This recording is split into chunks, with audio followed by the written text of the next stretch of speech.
میں تو مرضی سے پاؤں باندھ لیے ہیں، میں نے تو مرضی سے پاؤں باندھ لیے ہیں تاکہ نماز میں چل نہ پاؤں، ہاتھ ادب سے باندھ لیے ہیں تاکہ حرکت نہ کروں، اپنی آنکھیں جھکا کر پابند کر لی ہیں تاکہ ادھر ادھر دیکھ نہ پاؤں، کان اور زبان مقید کے نہ غیر کی سنوں نہ کسی اور سے بات کروں۔ خلیل کے سامنے نار نمرود تھی اور میرے سامنے نار جہنم ہے۔ اے میرے رب، تیرے خلیل والا عمل کر رہا ہوں، عبادت تیری ہے اور مدد بھی تجھ سے چاہتا ہوں، تیرے سوا میرا کون ہے؟ میرے لیے جہنم کی آگ ٹھنڈی فرما۔ اللہ نے ابراہیم پر نار نمرود ٹھنڈی کر دی تھی۔ حضور صلی اللہ علیہ وآلہ وسلم کے غلاموں کی کیفیت اس ایمان کے نتیجے میں یہ ہوگی کہ دوزخ کی آگ پکارے گی، اے مومن پل صراط سے جلدی گزر، تیرا نور میرے شعلوں کو بجھا رہا ہے۔ رازی نے چوتھی حکمت یہ لکھی کہ نمازی یہ جملہ اس لیے کہتا ہے کہ اسے معلوم ہے کہ اللہ کا غیر بھی تو اس وقت تک مدد نہیں کر سکتا جب تک اللہ اس کی مدد نہ کرے۔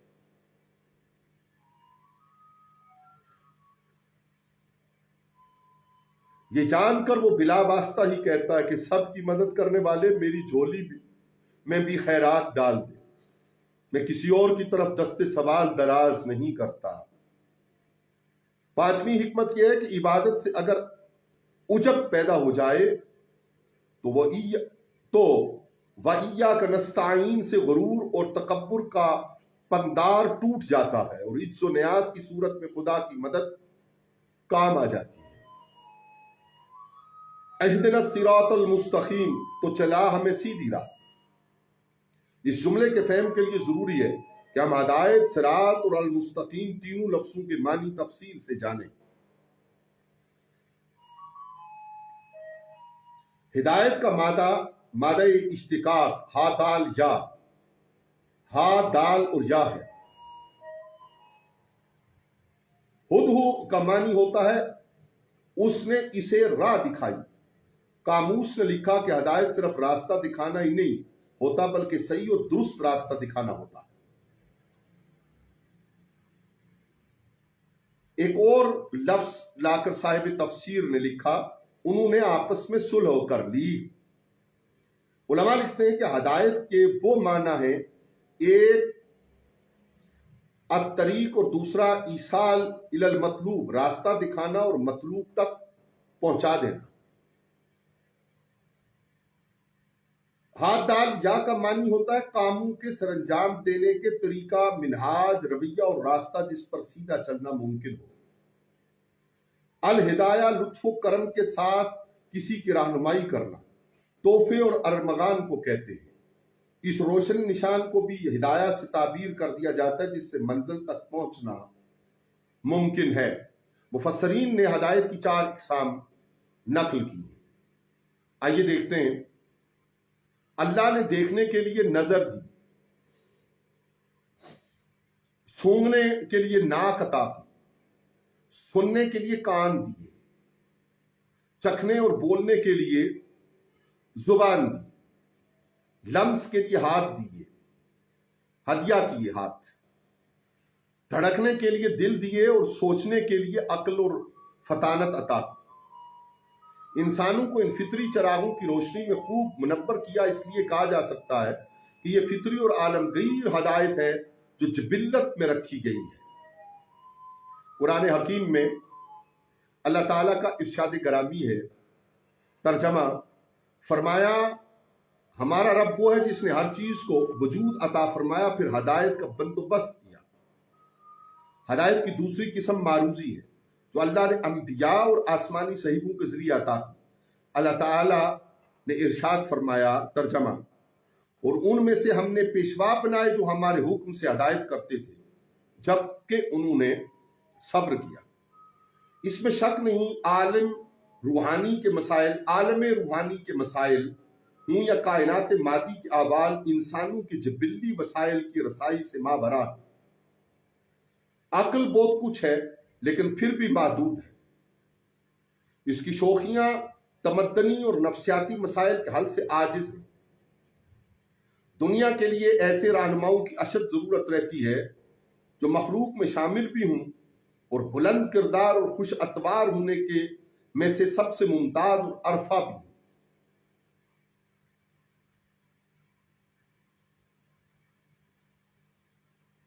اس مقصد عظیم کے لیے اللہ نے انبیاء مبعوث کیے تاکہ یہ سلسلہ ہدایت ختمی مرتبت صلی اللہ علیہ وآلہ وسلم کی ذات تک آ پہنچا۔ اب ظلمتوں بھرے جہان میں سراج منیر ہونے کا اعزاز آپ صلی اللہ علیہ وآلہ وسلم ہی کو حاصل ہے۔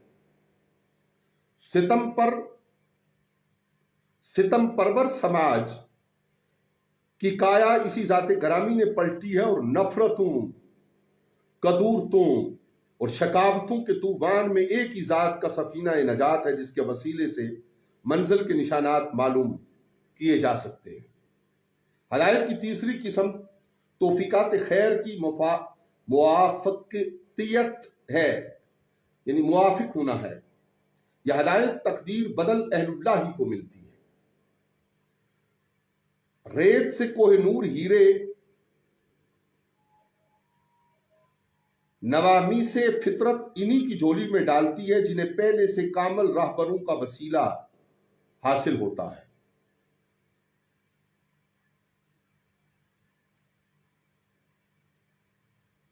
ان کے ہاں خوب سے خوب تر کا سفر روحانی قرب کا عطیہ بن جاتا ہے۔ بظاہر یہ دشت محبت کے مسافر ہوتے ہیں، لیکن منزلوں کا حسن ان کے قدموں سے حلال بن کر نمودار ہوتا رہتا ہے۔ یہ لوگ بڑی خاصہ کی چیز ہوتے ہیں۔ اللہ تعالیٰ نے قرآن مجید میں ارشاد فرمایا، ترجمہ، اور وہ لوگ جو ہدایت یافتہ ہوئے اللہ نے ان کی ہدایت کو بڑھا دیا اور انہیں ان کا تقوی عطا فرما دیا۔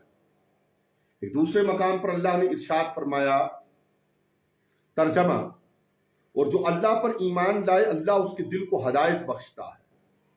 ایک اور مقام پر اللہ تعالیٰ نے ارشاد فرمایا، اور جن لوگوں نے ہمارے لیے مد مقابل قوتوں کے خلاف جہاد کیا ہم ضرور ان کے لیے اپنے قرب کی راہ کھول دیں گے۔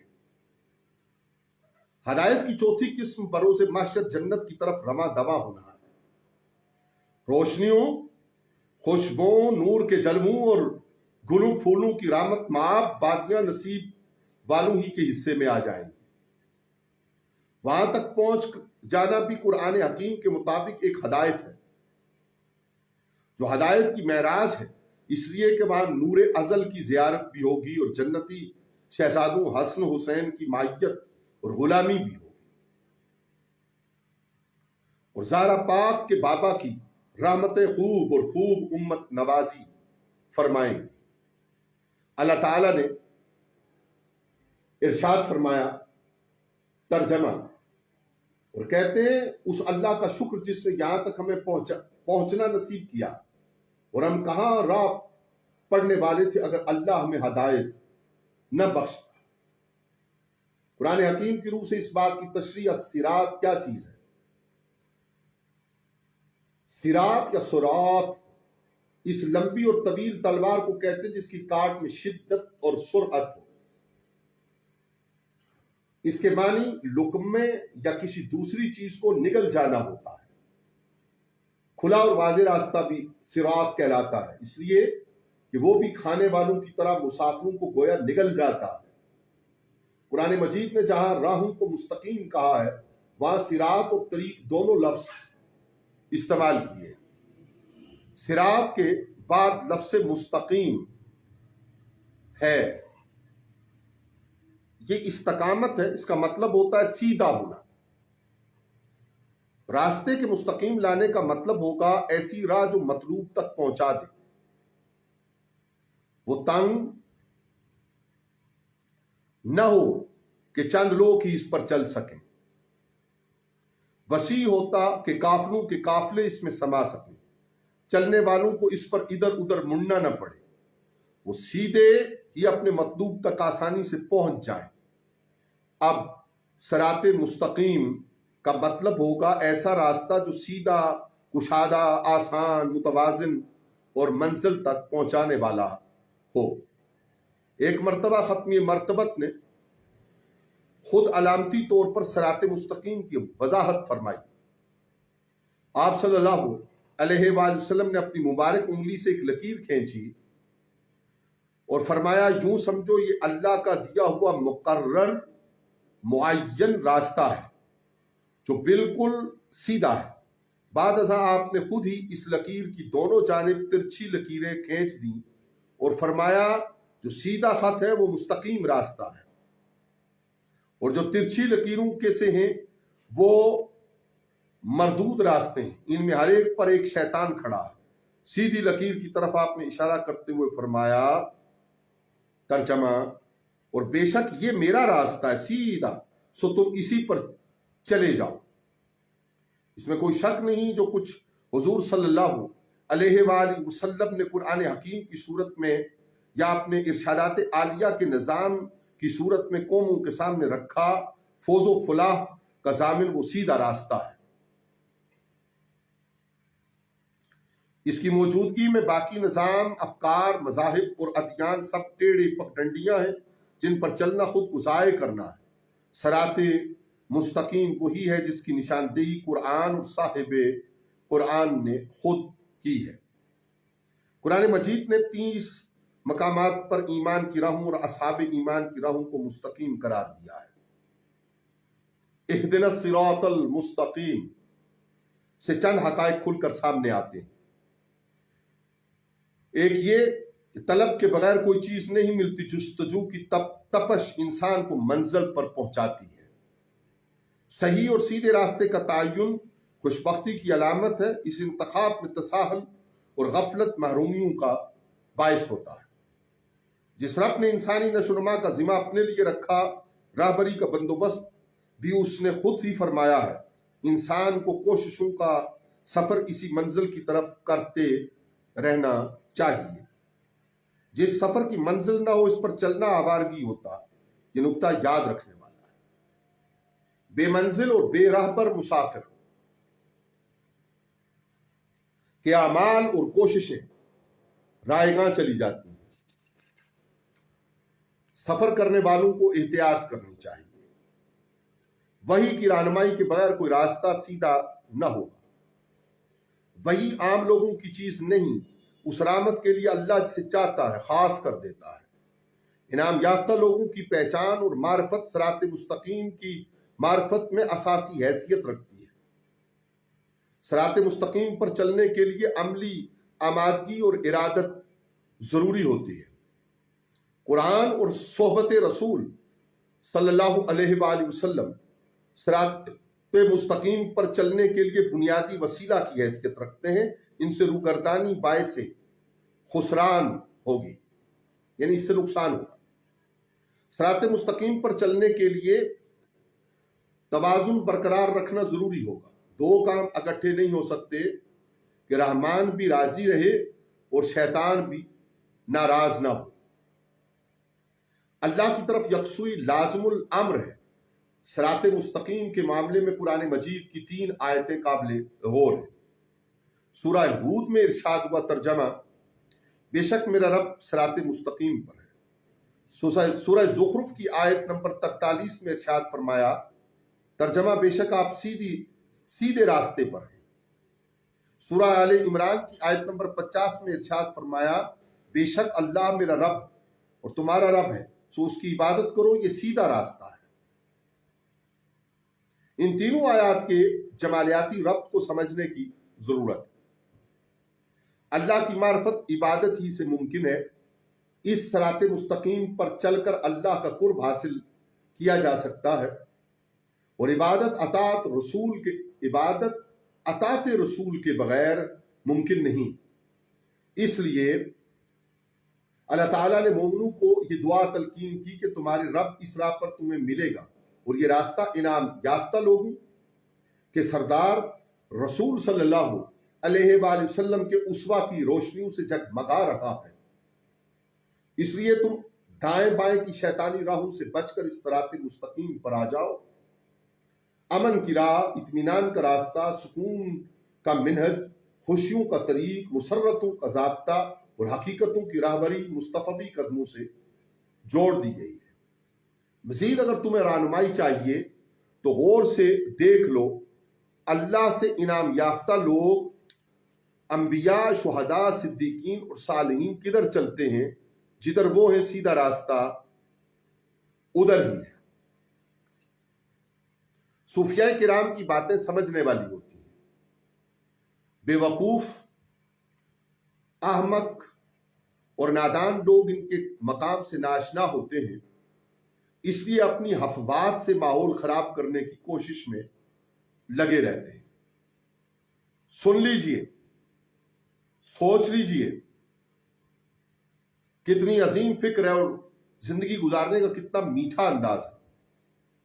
حضرت ابراہیم علیہ السلام پا پیادہ حج کے لیے جا رہے ہیں، عشق محبوب کی گرمی اور جمال منزل کا شوق انہیں راہوں کی آبلہ پائی سے بے پرواہ بنائے ہوئے ہیں۔ ایک ناکا سوار بدو نے آپ سے پوچھا، شیخ معظم آج کس منزل کے آپ مسافر بنے ہوئے ہیں؟ آپ نے فرمایا، اللہ کا پہلا گھر جہاں اللہ کے عاشقوں کا ہجوم رہتا ہے۔ سائل نے کہا، لگتا ہے آپ دیوانے ہیں، اتنا لمبا سفر اور آپ نے سواری کے بغیر دوڑ لگائی ہوئی ہے، اور محسوس ہوتا ہے کہ ذات سفر سے بھی آپ محروم ہیں۔ حضرت ابراہیم علیہ السلام فرمانے لگے، محروم تو اے سائل تو ہے جو ایک سواری رکھتا ہے، میرے پاس تو اللہ کی دی ہوئی کئی سواریاں ہیں۔ سائل پوچھنے لگا، وہ کون سی سواریاں ہیں؟ آپ فرمانے لگے، جب کوئی بلا آئے تو صبر کی سواری پر بیٹھ جاتا ہوں، اور جب نعمت ملے تو شکر پر سوار ہو لیتا ہوں، اور جب کوئی قضا میری طرف بڑھے تو رضا کی سواری پر بیٹھ جاتا ہوں، جب نفس اپنی طرف کھینچے دوڑ کر اپنی عمر کے بے اعتماد ہونے کے گھوڑے پر بیٹھ لیتا ہوں۔ سائل بدو نے کہا، مجھے سمجھ پڑ گئی، حقیقی سواریاں تو آپ کے پاس ہی ہیں اور پیادہ میں ہوں۔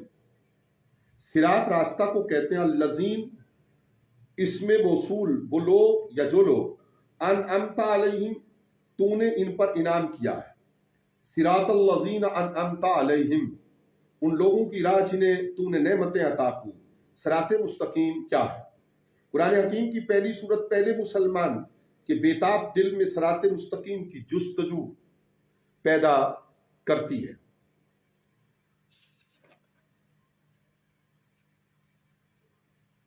اور پھر خود ہی جواب تمنا دل میں القاء کر دیتی ہے کہ انعام یافتہ لوگوں کا راستہ صراط مستقیم ہے۔ صحبت اور صالحین کی رفاقت سرشتے آدم ہے۔